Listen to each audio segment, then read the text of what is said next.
We'll talk today about 5-year planning, right? Jerry always likes to say, if you don't know where you're going, you have to have a roadmap. You're never going to get there. And 5-year budget planning kind of does that for you, right? You got to think about where it is that you want to be X number of years from now. Because if you don't know where you're going to go, you can't get there. But what's important to recognize, especially as finance officers, and I know I fall in the same trap myself, I think of the budget as a numbers document. What's my taxes, what's my tax rate, what am I spending on? But the reality of it is it's really a policy document. It sets forth the goals and objectives of your elected officials as to what they want to do for your local town, right? It's not just about the numbers. So sometimes we got to step back and take a look at that. It's different for everybody else than it is for us, right? They want to add programs. They want to do things. They want to touch people. They want to serve people, and that's why they got elected. We look at it a little bit in a slightly different way, but that's what the reality is. It's not a numbers document. And it's not just the budget. The reality is, even before you get to your budget, you've got a ton of components to get to. I was going to step back and walk back, but I'm afraid I'll walk off the stage like somebody else did yesterday, right? Right? You've got debt planning. You've got capital. And that's a big drop for Dave. Yeah, thank you, Tom. You've got capital planning, which is related. You've got cap planning, right? You've got to plan out your cap. You've got to watch out for that. And you've got economic development. Each of those components are very critical to your overall budget, which again, it's the same thing. We focus so much on the budget, right? We're going to start, matter of fact, in the next 2 weeks, I'm right in the budget season. I'm going to spend the next 6 months thinking about the budget.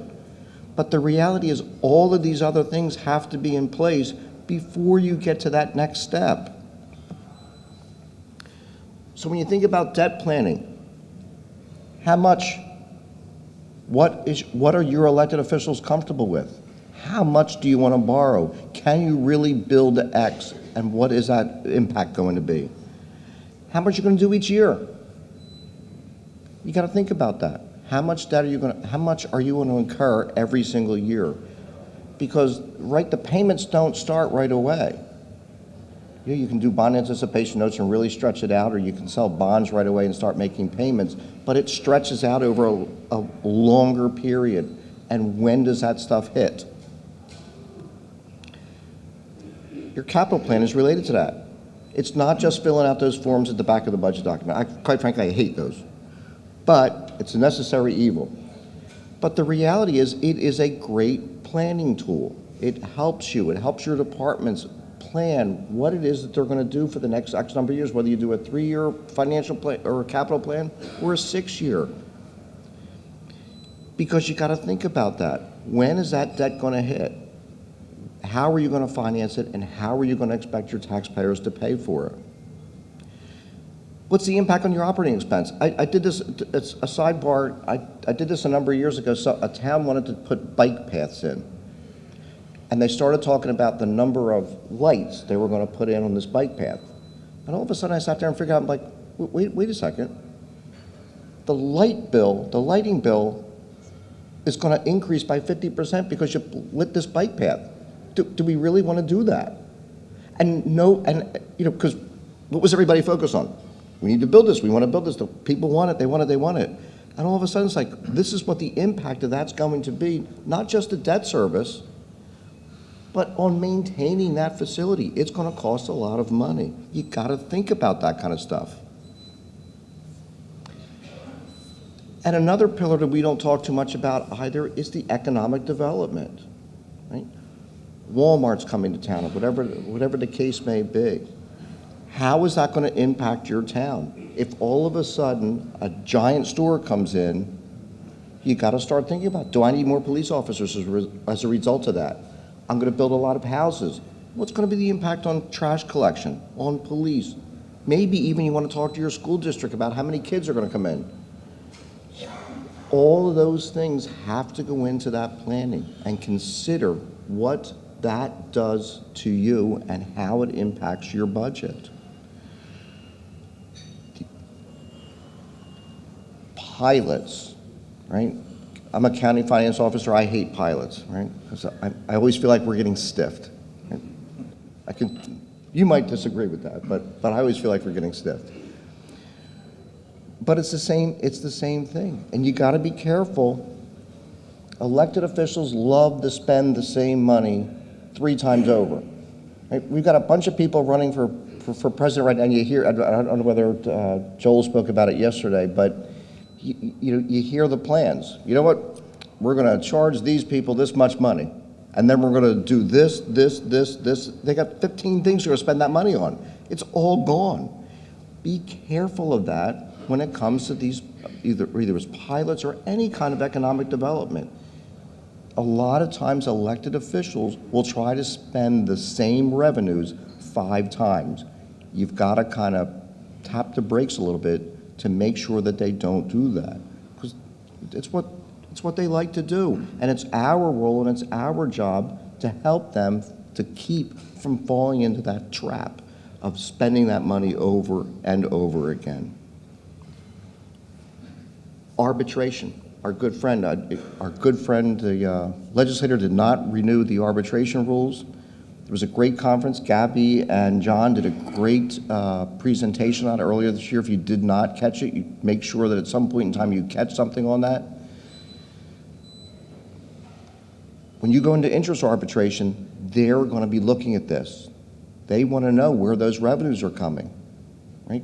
Because what they're going to say is, oh, you've got all these great new revenues coming in? You can afford to spend more money on our contract. Give it to us. Anybody ever see, what was the National Lampoon's Vacation, right? Clark goes in and gets his car fixed, and he goes, how much is the bill? And the guy goes, how much have you got? And you got to think of arbitration that same way. If you've got a big revenue coming in, you've got a lot of people, not just that they want to build programs, you've got elected officials who want to build programs, and you've got employees who are saying, hey, now you've got money, give it to me. So you've got to be careful of that. Watch that as it comes up and plan for it. And it segues directly into wages, right? 75% of your budget is probably wages.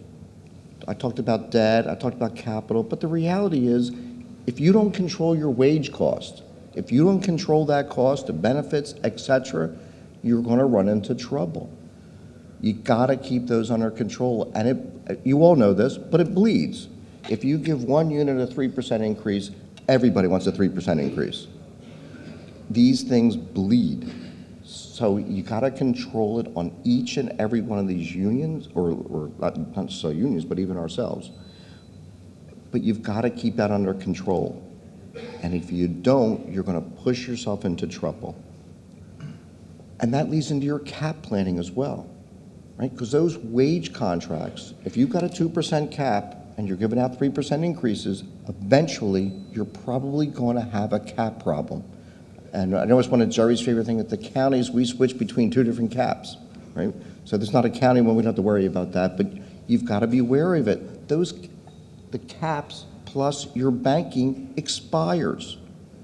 You got to think about that. Just because you have cap room today, and just because you have cap banking today, you may not have cap banking tomorrow. You may use it. Be careful of it. And incorporate that in your 5-year budget planning. It's got to be part of that. Incorporate it with your wage planning. Be consistent. And remember that surplus is your safety valve. Right? It does 2 things for you. It helps stabilize your taxes, and it gives you cap room. And I've seen it repeatedly where towns use up all their surplus and paint themselves into a corner, not just because they don't have any surplus left, but because they don't have any cap room left besides. It's almost like a double whammy. And be careful of your revenues. Is something falling off? What are you going to do if it doesn't come back? Right? You got to plan ahead on that type of things. Gone through all those things, and we still haven't gotten to the budget yet. And there's 2 components to your budget. There's revenues, obviously, and there's your expenditures.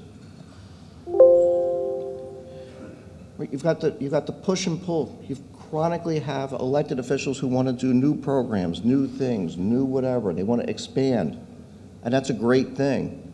Again, you have to manage it. New commitments. Just saying no doesn't work. I do that all the time at work. Somebody says, I heard there's money for this. I'm like, what? Who told you there was money? There's no money. Whoever told you there was money is lying. Right? It's what I do all day, every day, is say no, no, no, no, no, unless the county executive tells me it's going to happen. And then I say yes. Right? So, right. It's almost like I married him. I don't know. But so what are your health benefit rates doing? State health benefit rates this year are going down. I think it was the first time ever, at least as far as I can remember, that the rates ever went down. Did everyone look at their pension bills yet? Oh, they all went up. If you haven't looked at your pension bills for next year, they're on the website. Take a look at them, and the state has them up. Check them out. Recognize that your pension costs are 2 years behind, right? What they're really billing you for is not this year, but who was there 2 years ago. So if you gave away a big contract increase, or you had a big increase in your whatever department it was, recognize that full cost isn't really going to hit you until really 2 years from now. Although the pension system has gotten very good at billing you on those retros, but that was a bit of a shocker. I'm like, wait a second, how did you guys get so good at this? Retirements. Do you have a plan for what people are going to do when they retire? Are you going to replace them? Are you going to replace them with the same salary or something lower? And what about your post-retirement health benefits?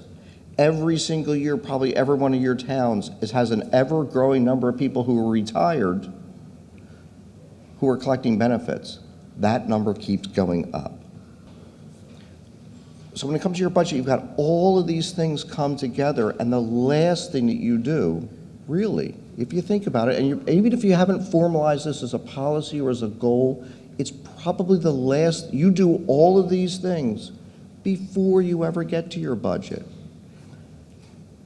But if you think about them in advance and you plan them in advance, you're ready to react to whatever it is that comes up. If a surprise hits, if something different happens, you're ready to go. And that's kind of the whole, that's the thing that you want to be prepared to do. When something changes, you want to be prepared for it. Okay?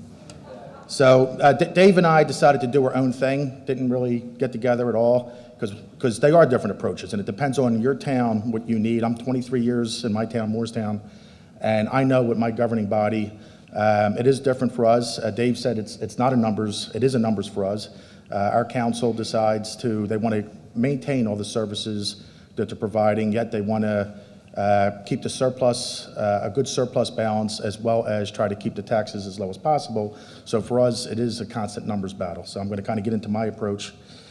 And whenever you start budget projections, to know where you're going, you first must know where you've been. You really have to put a lot of time in going back first and finding out to develop the trends. So my steps that I use are, first, I develop the scope and format. As I said, for me, it's very important. We're always fighting over the amount of surplus to use and the taxes, where they want the tax impact to be so that's where I center my scope, and then I develop my format based upon that. The gathering of historical data, and I'm going to go over each one of these in more detail. This is just the first screen.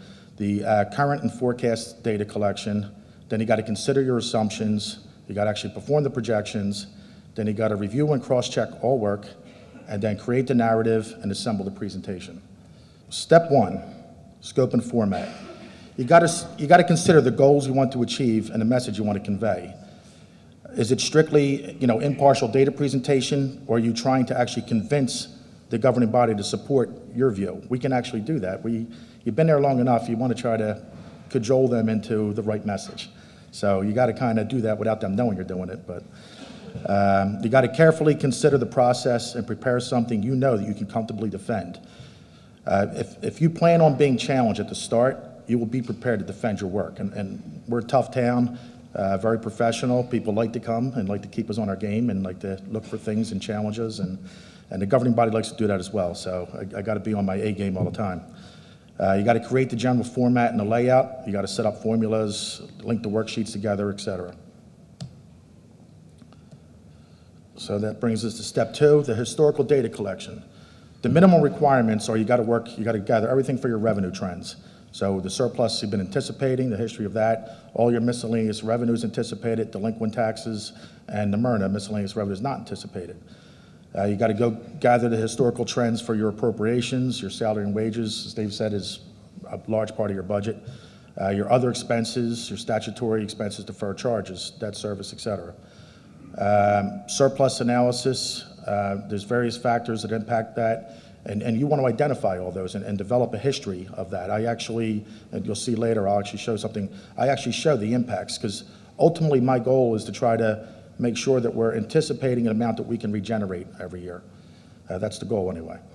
And then you have other historical considerations. I like to have all the, the historic tax rate and levy by district, tax collection percentage, rateable information, capital project history, debt service, and many other factors.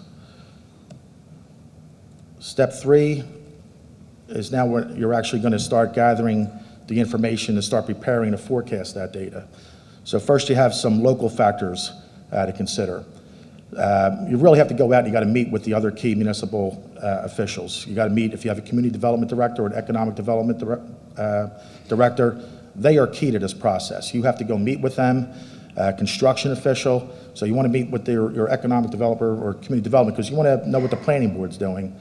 You want to know what have they approved, what's out there for future, growth, rateable growth. You want to talk to the construction official because, you want to know where the permits are coming. Does he have any big new construction or big renovations going on? You also want to meet with the tax assessor to see how things are going, and the manager administrator. And if you have a water utility or basically you want to find out how the connection fees are going because, each one of these officials may have a different thing that, they're seeing the showing growth that the other may not. But you want to coordinate all that stuff because growth is, a huge factor, at least, for my town it certainly is. So that's brings us to the next point is you got to ascertain the new residential, commercial, and industrial development that's been approved by the planning board or it's actually in the planning process. Like I just spoke about the new construction permits or large-scale renovations and planned water connections because all that equals rateable growth and additional revenues. And then future capital projects. So you start with your capital budget. Most people here have to have a 6-year capital plan. We all know that everybody, treats that and, puts everything out there that you're supposed to. But you still have to meet with your other officials because, you got to find out what their future needs are.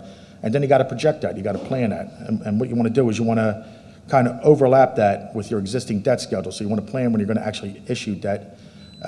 You may see that 2 years from now you have $1 million drop off in your debt service. Well, you may want to do notes short term, and then the next year issue knowing that you're going to have the debt actually hitting when you get that $1 million drop off. And then you also have your national and global factors. So, after you establish your local impacts, you have to have an understanding of what's going on in the national. What's going on with interest rates, where do you see things going in the global economy, and the short and long-term economic outlook. You have to have a general idea of what's going on because that's going to impact revenues and some of those other factors in the local. If things aren't going well, you're not going to have the economic boom that's going to cause all that rateable growth in your town. And then obviously it has impact on interest rates, revenues, and future borrowing cost. Step 4 for me is I consider the assumptions. You got to sit there and you got to identify what data you're going to hold constant in your analysis, what's going to be the variable data, and then you're going to spell that out when you list your assumptions. You always got to make reasonable estimates. As a general rule, you should always be conservative with your estimates. It's better to miss with a better surplus at the end and miss, telling your council that you're going to have, $6 million at the end of the year and you end up with $4 million. That's not going to go over too well for you. So you always want to make sure that you're conservative with those. And then you have to be sure to tell the user what the consumptions are that you relied upon, the assumptions. Sorry, consumption, that was last night. Assumptions. Because that's important because going back to, you may be challenged, people may have a different way to look at, but at least if you lay it out there, they know what you relied upon and they can, question certain areas and they can say why you did what you did. You can also note important factors that you're aware of but prefer not to include in the analysis because the outcome or measurability is uncertain. So, 2020, we have a census coming out, so we're hoping, we're right there for the next liquor license. Liquor license for Morristown's over $1 million a license. That's a big factor. I would list that to say that this could be impacted by that, but I'm not going to rely on that because, the census could come back and not have that in there. Package licenses, they've been talking about it for years in Morristown. That'll be money. The council keeps telling me every time we go through a budget process, they're like, well, you're not relying on us getting that money. And I'm like, well, you guys have been talking about it for 5 years, but you haven't issued them yet. So I can't, until you guys actually do something to start that process. But what I'll do is, you may disclose somewhere that there's other factors out there that you are aware of, but you didn't consider them because, you're not sure about the outcome. And what that does is, when you're presenting this to your council or, the public's reviewing it, that may actually kind of put off some of the criticism because at least it demonstrates that you're aware of the factors out there that you just, didn't include it because you're not sure of the outcome. And then step 5, I'm actually performing those projections. I'm taking all that data that I collected and considerations in steps 2 through 4, and I'm dropping them in that template I created in step 1. It's kind of that simple. And then, as everything starts to take life and you get a picture of, what's going on, you want to step back and say, is this meeting the objectives of, the scope that I originally laid out? And you continually improve upon, everything, your worksheets, and you kind of massage the data, change the format, insert more formulas, and you tweak it to where you get it right and to where you feel comfortable. And then ultimately, once you do all that work, the first time you do it is the first, and anything is the most work, because then that should be the template going forward. And then, like I said, ultimately you want to make sure that your layout makes sense and you're meeting the stated goals and message you had earlier. Step 6, very important. You want to review and cross-check. You really got to emphasize this because you got to, check your formatting. You got to make sure all the titles are properly titled, any exhibits and references are properly cross-referenced. Check your calculations again, any spelling and grammar, etc. Projections are just an estimate of what may occur based upon past performance and underlying assumptions. But that said, nothing can destroy the credibility of your work faster than somebody spotting a mistake on your work that you submit. Because it just, like I said, in our town, somebody, if you put a wrong title, you're dead. Your work means nothing anymore. So you really have to go over it over and over again. And you got to take the time to get it right. Step 7 for me is creating the narrative. I've got to stretch this out here. This is where you explain, simplify, and summarize the projected data that you have. So you want to briefly explain, the format that you laid out, any exhibits and scenarios that the users will be viewing. You want to list and explain important assumptions, what you kept constant, what is variable. And as previously stated, you possibly may want to note things that you're aware of, but you just didn't include in the actual data that you projected. And then you got to summarize the conclusions. And then most important, you got to insert that disclaimer. So these are only projections, they're not a guaranteed outcome. You rely on certain assumptions, current economic conditions. If you're not sure about disclaimers, just go to your audit report because auditors are great at coming up with disclaimers. So you can just find stuff right from there. We're synthesizing this into a rather short presentation, but taking a look at some of those spreadsheets, the amount of work, effort, and energy that's in there, there's a lot there. But what everybody does is look to the bottom line conclusion, but there's a ton of work back there in addition to what you have to do to get there. So the final step is the presentation. I mean, you worked hard on everything to this point. So you make sure you want to assemble it into professional format so that everything flows in a sensible way for the user to follow. What I'd like to do is I'd like to provide both a bound copy and an electronic format, for the council to see. And before I release everything, I go back and I perform step 6 again. I want to check, and check again because, like I said, last thing you want to do is be embarrassed by misspelling or something like that. Or if you're projecting years 19 through 23, you don't want to have year 2016 still in one of the titles out there. And then you got to make an important decision. And me and Dave did have a discussion about this. This was important. Like, I like to do mine as a public presentation. Dave prefers not to. He likes to have it just with his freeholders. And the best thing that happened is I used to do it the same way. I used to send it to the council. Maybe they looked at it, they didn't. But then one of the best things about the best practice survey was it had that question in there. It says, do you review your projections in public? So I got to use that because my council never wanted it in public, but I said, hey, this is a question on the best practice survey, so we have to do this. I go through the whole thing in front of, with council in front of the public, and it's actually a good thing. First it lets you show off that, you know what the hell you're doing and stuff, and you spend a lot of time. But more importantly, if they don't do what you are advising or recommending, and things go bad, or councils change, councils change all the time, you get a new member that says, hey, how come you allowed this to happen? You can go back to your projections and say, hey, wait a minute, I laid this out. Ultimately, it's a council decision, what they do. You can only, show the facts out there and do the best you can do in projecting, but they sometimes follow their own path, and at least if you get a change of council, you could say, hey, I tried to show them not to use up the surplus or something like that, or that they needed an increase. You got anything to add to that, Dave, on your reason? But that was one of the interesting things when Tom and I were talking about this presentation, was kind of comparing and contrasting how we do it differently. I don't do a public presentation, especially when it comes to 5-year planning. We do it internally with the county executive, business administrator, and myself. And so we kind of project out where it is that we want to be. But it's not something that we advertise. Like, I pretty much know what I want my tax rate to be 5 years from now. But the public doesn't know that. I don't even share that with the freeholders. So it was interesting to contrast those two methodologies as to how we present financial data, and neither of them are wrong. But the important thing is, again, it's about the planning. Where are you going to be, and how are you going to get there? So this is basically kind of what my format looks like. I started working on it now, so it's not fully, it's draft form. And as Dave said, the pension numbers just came out, so I already had to make my first adjustment on my assumptions. But basically, I just send a memo out to council. It's all bound, and what's important for Morristown is the surplus and the tax rate, as I talked about.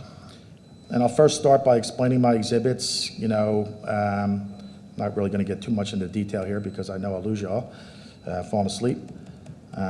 But I do got to stretch this out, so I might have to get it more than I wanted to. But I'll start with basically when you see my Exhibit A, you just picture sheet 25 of the budget. That's where I start with because that's the important calculation when I'm trying to get to what my amount to be raised is going to be, what the tax impact is going to be based on the ratables. And then obviously you have to come up with a budget. That's Exhibit B. And Exhibit B1 actually supports my realized numbers, because what impacts Morristown greatly is because we do have a large growth in ratables each year, and what added taxes is that's a huge impact to my surplus. So I actually will project an amount to be raised by tax realized each year, and then take that as part of my projection is going to impact the surplus. And then Exhibit B2 is just my miscellaneous revenues anticipated. I show the historic, and then I show what I'm using going forward. And again, just in case anybody wants to say, hey, what are you doing? I can show them exactly what I'm doing. And then very important for us is our surplus. So I try to show the surplus where we started, the impacts, both plus and minus, they're going to occur. And then C1 is just overlaying that with the historic data so people could see that it kind of falls in line. So I'll start scenarios. I always start with 2 scenarios.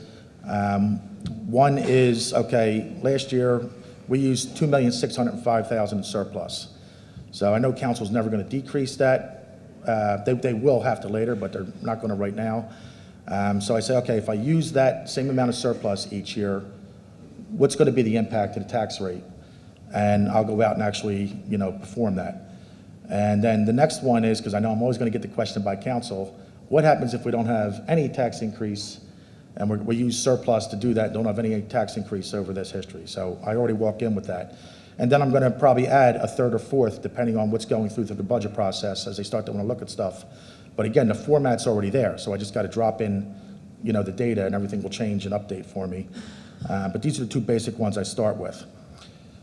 So then the impact of the first one, I had to put the average assessed home was like 455,000.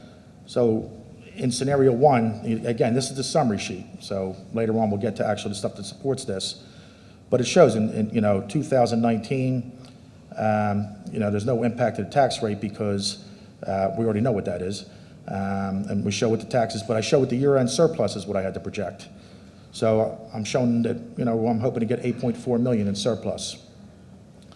Next year, I'd have to have a tax increase. Next year, I'd have to have a tax increase of 1.2 cents, which, the local purpose taxes, which includes, we have a municipal library, they would pay $1,938 to the average assessed home. And that'd be a $54 increase. But I see the surplus is starting to dip a little bit. But the council's comfortable, they want to keep over 5 million in surplus. So we actually have a short-term anomaly because we had a huge impact because of a mall settlement I did for taxes that I got to pay basically $850,000 in my budget for 5 years over there. So I factored that in. So we'll see that later. But that's why our surplus is a little higher than we're normally using. We're doing a combination of using more surplus and having a tax increase to kind of balance that. Tom, that's good. Yes? What's your total budget, annual budget, and how many line items do you guys have? 26,202,000 is this year's current operating budget. 10,500,000 is utility. Utility is a whole different one. This is just the current I'm doing right now. And we got about 8,500 line items, approximately. See, if you didn't do your homework, you wouldn't know that when you get caught off guard. I paid him to ask that question. That's true. I could have. Well, my bond rating agency's out there. He'll catch me if I do that. Basically, as I go through this, I would show in the same example, I would need a slight increase in 2021 of 1/2 of 1 cent, which would be $25 to the average assessed home. And then in 2022 and 23, I would actually not have to have an increase based upon this. But you see, I have a decrease because I've been relying on surplus. I'm estimating I'd end up at 6.2. But again, I have council members who are banking on that we're going to get packaged goods license and we're going to get another license. So if I ended up trying to do an example that showed an increase in surplus, I know that would be a non-starter because they're trying to fund these tax appeals with that combination of raising it through the budget and using surplus. So going down here, in scenario 2, I just do that example where it shows that there's not going to be any increase in the taxes at all. So you'll see it's basically level, the same tax rate, 41.4 cents across the board. But you can see what happens to surplus. It goes from 8.4 to 3.6. So my hope is my council sees that. That's a non-starter. So, and sometimes you have to shock them into that because they don't, we live long-term. They live budget to budget. They're each one, they take turns being the mayor. No one wants to be the one to have the increase when it's their turn to be mayor. And certainly you also kind of factor in here, when is your election? I hate to say it, you may want to have to bump the increase up in the year where there's not an election because, these are the things that we have to do behind the scenes as finance officers because we know the chances are they're not going to do it, when there's a big election going on, especially if it's for control. So then I'll get into the assumptions. I'll talk about my assumptions on revenues, and I'm not going to bore you too much with that.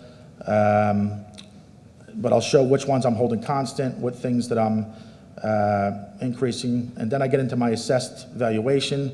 I actually have to project, rateable increase, because like I said, that is such an impact to our town. So I can actually have my levy increase, but not have my rate increase because our ratables are going up, which is a good position to be in.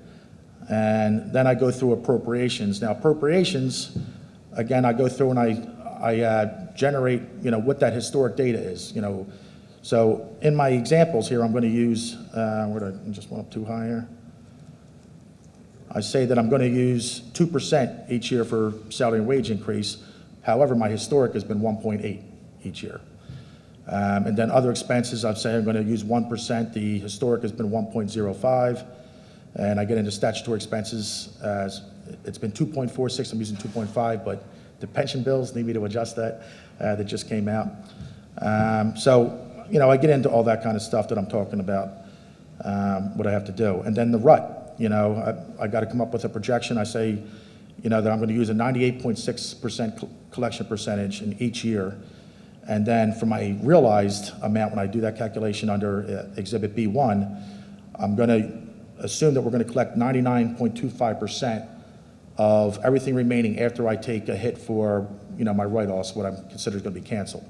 And that, I went and did historic on there.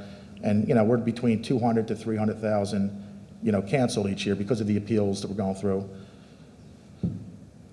And then surplus, and I get into talk about surplus, and I do not consider tax appeals. I state that in there, the impact of tax appeals to surplus, because I constantly maintain at least a $1 million reserve for for tax appeals, should I need that. But I do state in there that if for some reason something came in larger, then I would have to go against surplus, or I would find another way, raise it in the budget. But you list all that stuff. And then, as I said, I talk about the average assessed home. You lay that out there. And then you got the disclaimer. This is where I'm saying, hey, this is based upon current economic conditions. Factors can change. You got to put something out there to protect yourself. Because everything is based upon the underlying assumptions that you're working on. You got to let the public know that. Then I get into actual, so this is my Exhibit A for each year, and like I said, sorry. I tried to do all PowerPoint, but I just couldn't get the exhibits from Excel in, so I had to PDF everything. But Exhibit A is, what's important to us is I'm going to, work on my actual levy, reserve for uncollected taxes, what the tax rate impact is going to be. So, I'll have an increase for all the taxes. I think I use 2% for the school and 1% for the other districts. And then my revenues are supported by another schedule I do. And then it's just simply calculating, everything. And then I'll come up with what the tax rate will be, what it will be in cents the increase, percentage-wise, what the levy increase is going to be.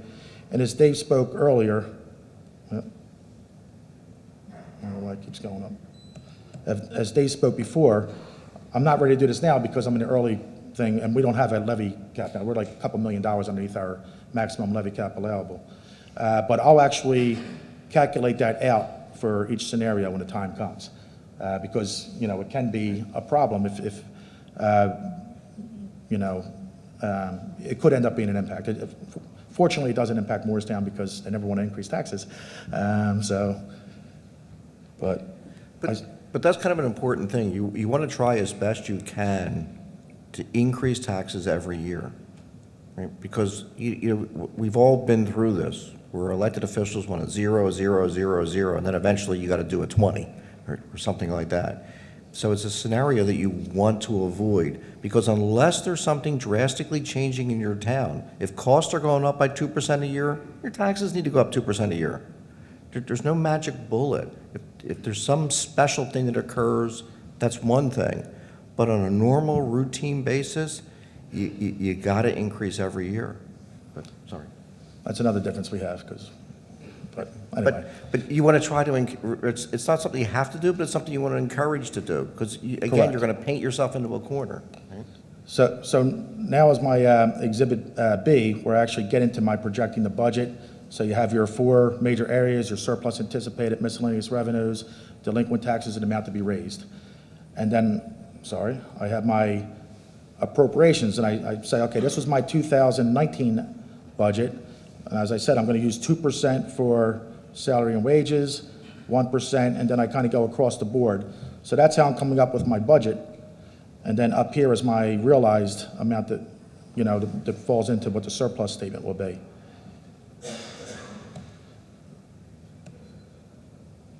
All right. Technical difficulty. Okay, so this is B1. This supports the realized data. So I actually have to go through when I do a calculation of the realized taxes.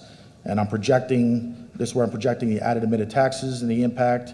And then, of course, you got to put the taxes, formulas for the taxes that are going to be due county for that, and open space trust fund.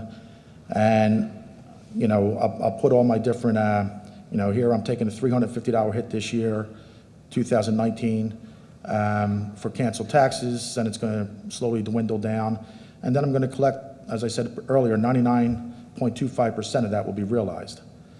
And then I have to come up with my actual balance of taxes receivable when I do this, because that's going to be my delinquent tax balance, that I'm going to rely on as another revenue source later. Okay, almost. Well, real quick, then I get into surplus. Here's where the actual impact, to the surplus is going to be. All right, it's not cooperating on me here. So I start with my beginning surplus, and then I show the things that net impact